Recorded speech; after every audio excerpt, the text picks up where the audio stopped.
Hello বন্ধুরা, আমার যে ভিডিও থাম্বনেল বা টাইটেল থেকে তোমরা নিশ্চয়ই বুঝতে পারছো আমি কী নিয়ে যে ভিডিওটি করছি।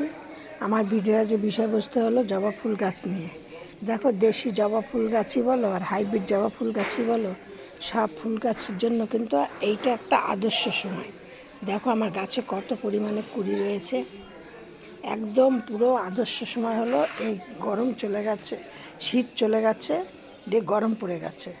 এই গরমের সময় এখন তোমরা যা মানে পরিচর্যা করবে, সেই পরিচর্যার ওপরে তোমাদের এপ্রিল মাস, মে মাস এখন মানে কিরম হাজার হাজার ফুল পাবে। দেখো আমার একটা ছোট্ট একটা গাছে দেখো কতগুলো কুড়ি, কালকে তোমরা বুঝতে পারছো কতগুলো ফুল ফুটবে। আমি আজ তোমাদের সাথে এই নিয়ে আমি এই গাছকে কী কী যত্ন করেছি বা কী কী করেছি আমি সেই সব নিয়ে তোমাদের সাথে আমি ভিডিওটি শেয়ার করছি। দেখো আমি এখন প্রতিদিন ভাবি তোমাদের সাথে একটা অন্য কোনো কিছু নিয়ে ভিডিও করব, কিন্তু আমি ছাদে এসে আমি দেখি আমার গাছে এত ফুল ফোটে যে আমি তোমাদের সাথে অন্য কিছু নিয়ে যে একটা ভিডিও করব সেইটা মানে ভাবতেও মানে করতে পারি না আর কি। যে দেখো আমরা এই যে জারবেরা ফুলটা, এই যে আবার কুড়ি এসছে, এই যে নতুন নতুন সব পাতা বেরোচ্ছে, এই দেখো সব কুড়ি বেরোচ্ছে। এরপরে তোমাদের সাথে এর মধ্যে একটা জারবেরা গাছ হচ্ছে, তাও তোমাদেরকে দেখিয়ে দিলাম। এবার তোমাদেরকে বলছি যে আমি কি কি গাছের জন্য যত্ন করি। দেখো, দেখেছো একদম ছোট ছোট গাছ, তোমরা মানে কি বলবো তোমাদেরকে, এত ছোট ছোট গাছে তোমরা ফুল যদি পাও তাহলে তোমরা কী কী গাছ। আমার এই গাছটা একদম ছোট্ট, কত কুড়ি রয়েছে দেখতে পাচ্ছ, এই যে দেখেছো।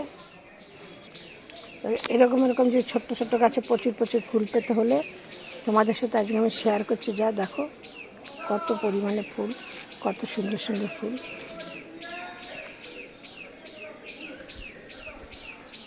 আমি চম্পাস ব্লগ থেকে ভিডিওটি করছি, আমি চম্পা বলছি।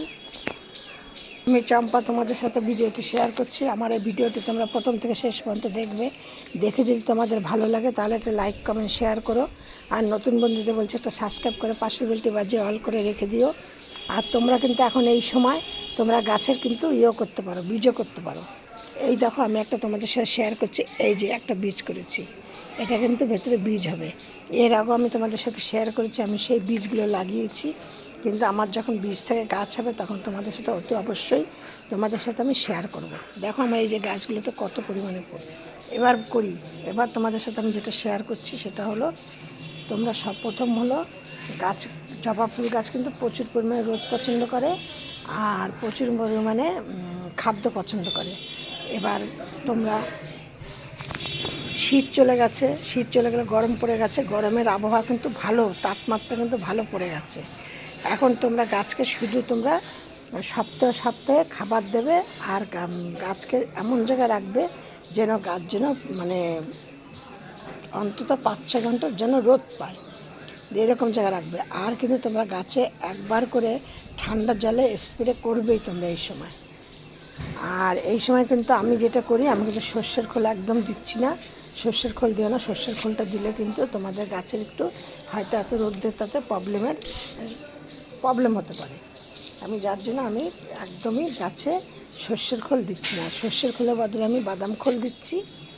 আর আমি কি করছি দেখো, প্রথম দিচ্ছি হলো বাদাম খোল ভিজাচ্ছি, দ্বিতীয়বার তার মধ্যে দিচ্ছি একটুখানি এক্সট্রা সাল দিয়ে দিচ্ছি, আর তার মধ্যে দিচ্ছি চাল ধোয়ার যে মানে জলটা বেরোয় সেই জলটা, ডাল ধোয়ার যে জলটা বেরোয় সেই জলটা, আর 1 লিটার মতো ভাতের মাড়।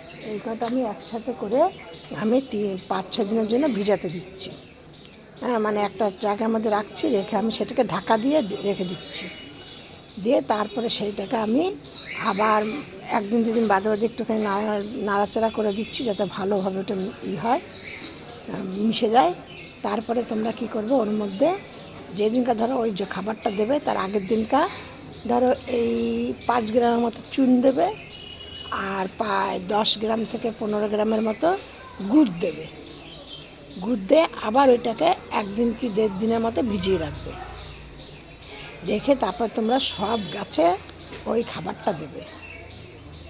মানে যত রকমের গাছ তোমাদের আছে, শুধু অ্যাডেনিয়াম গাছ আর কাঠচাপা মানে অ্যাডেনিয়াম গাছ সে তুলো না, যে গাছগুলো যেন কাঠচাপা, নাকচাপা, তারপরে তোমার ওই ড্রাগন, এইসব গাছে আমি এইগুলো দিই না। এছাড়া আমি প্রত্যেকটা গাছে, আমার বাগানে ফলের গাছ আছে, সবজির গাছ আছে, তারপরে জবা গাছ আছে, তারপরে তোমার ওই দুইটা ফুল গাছ আছে, যা যা গাছ আছে পদ্ম ফুল, সব গাছের জন্য কিন্তু আমি এই ওষুধটা আমি দিই।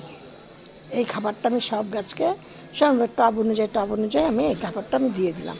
এবার তোমরা কি করবে, এবার আমরা কি করব, এখানে তোমরা জিজ্ঞাসা করতে পারো এটা কি মাসে একবার দেবো? না, এটা কিন্তু মাসে একবার দেবে না, এটা কিন্তু মাসে দুবার দেবে। শুধু এই খাবারটাই তোমরা দাও, আর তোমাদের কোনো খাবার দিতে হবে না। আর তোমাদের কি দিতে হবে, গাছে স্প্রে করতে হবে। আমি একদিন বাদে বাদে 1 লিটার করে জল ফ্রিজে রেখে দিই রাত্রেবেলায়, সকালবেলা ওই জলটাকে বের করে আরও কিছুটা জলের সাথে মিশিয়ে নিয়ে প্রত্যেকটা গাছে আমি স্প্রে করি। আর সন্ধ্যাবেলায় গাছের গোড়ায় জল দিই। ওই স্প্রে করাতে যেটুকু জলটা গাছের গোড়ায় পড়লো, না পড়লো। আর তোমাদের সন্ধ্যাবেলায় আমি গাছে জল দিই। দেখো এই যে কালারগুলি দেখো কত সুন্দর সুন্দর। এই কালারটা কিন্তু আমি কালকে তোমাদের সাথে আমি শেয়ার করেছি। দেখো ফুলটা শুধু দেখো, দিয়ে তোমরা এইভাবে গাছকে যত্ন করো, আর গাছকে স্প্রে করবে আর সপ্তাহে 1 দিন করে তোমরা স্প্রে করো। কারণ এখন আমি 15 দিনে একবার কি 20 দিনে একবার স্প্রে করতাম, কিন্তু এখন যেহেতু গাছে, জবা ফুল গাছে প্রচুর কচি কচি ডালপালা বেরোচ্ছে, কুড়ি বেরোচ্ছে, এই দেখো, হ্যাঁ, শাখা পোশাখা ডাল কাটাই ছাটাই করেছি, তারপর এখন প্রচুর বেরোচ্ছে। সেজন্য এই কচি কচি পাতাতে কিন্তু প্রচুর পরিমাণে মিলিবাগ, জার পোকা, লেদা পোকা এরা বাসা বাঁধে। এই জন্য তোমাদের কী করতে হবে, এখন প্রতি সপ্তাহে তোমাদেরকে স্প্রে করতে হবে। আমি একদম রাসায়নিক সার পছন্দ করি না, আমি ঘরের জৈব সার দিয়ে আমি সব গাছকে মানে স্প্রেও করি, বা গাছের গোড়ায় যে খাবারটা দিই সেটা আমি সম্পূর্ণ ঘরে তৈরি করে দিই। তোমাদের সাথে শেয়ারই করলাম, তোমরা এটা আমি প্রত্যেকটা ভিডিওতে আমাকে দেখবে, আমি ঘরের তৈরি জৈব সার দিয়ে আমি খাবার তৈরি করে গাছের গোড়ায় দিই। এবার আমি কি করছি, যেটাতে আমি স্প্রে করি, সে স্প্রেটাও যে আমি করি সেটার মধ্যে কিন্তু চাল ধোয়া জলটা, ডাল ধোয়া জলটা নেই। কেন নেই ওইটা, ওর মধ্যে একটা এমন একটা জিনিস থাকে, ডাল ধোয়া চাল ধোয়া জলের মধ্যে, সেইটা দিয়ে তোমরা যদি স্প্রে, তোমাদের গাছের পাতা এরকম সবুজ একদম ঘন মানে সুন্দর সতেজ থাকবে। আর গাছ যদি সুস্থ থাকে তাহলে তোমাদের ফুল কুড়ি সবই তোমরা বেশি পরিমাণে পাবে। এই জন্য আমি ওই চাল ধোয়া জল, ডাল ধোয়া জল কিছুটা নিলাম, তার মধ্যে কিছুটা হলুদের গুঁড়ো নিলাম, আর কিছুটা আমি নেই তোমার ওই নিম পাতা থেতো করে রসটা বের করে নিই, অথবা অ্যালোভেরা জেলটাকে বের করে নিয়ে এইটাকে ভালো করে মিক্সড করে নিয়ে তারপর আমি সেটাকে ভালো করে ছেঁকে নিয়ে সেই জলটাকে দিয়ে আমি গাছকে স্প্রে করি। প্রত্যেকটা গাছকে আমি স্প্রে করি, সব ধরনের গাছকে। এই জারবেরাই বলো, চন্দ্রমল্লিকা গাছে যেন আমার এখন কত সুন্দর সুন্দর, এই দেখো চন্দ্রমল্লিকা ফুল গাছে কত সুন্দর ফুল হচ্ছে, এই দেখো কুড়িতে ভর্তি। চন্দ্রমল্লিকা ফুলটা তোমাদের সাথে শেয়ার করলাম কেন, তোমাদের দেখালাম যে আমি কিন্তু এই স্প্রেটা প্রত্যেকটা গাছের জন্য করি, বা যে খাবারটা আমি তোমাদের সাথে শেয়ার করলাম এই খাবারটাও কিন্তু প্রত্যেকটা গাছকে দিই। হ্যাঁ, আমার যে কত মানে করবী গাছে প্রচুর পরিমাণে কুড়ি এসছে, তোমাদের সাথে শেয়ার করবো এরপরে। যে তোমরা এইভাবে তোমরা প্রত্যেকটা গাছকে যত্ন করো, যত্ন করলে তোমরা অতি অবশ্যই সুন্দর সুন্দর ফুল পাবে। আর সব ভিডিওর মতো তোমাদেরকে আজকেও বলছি, তোমরা সব ভালো থাকো, সুস্থ থাকো। নেক্সট ভিডিও আবার অন্য কিছু নিয়ে অন্য ভিডিও হবে।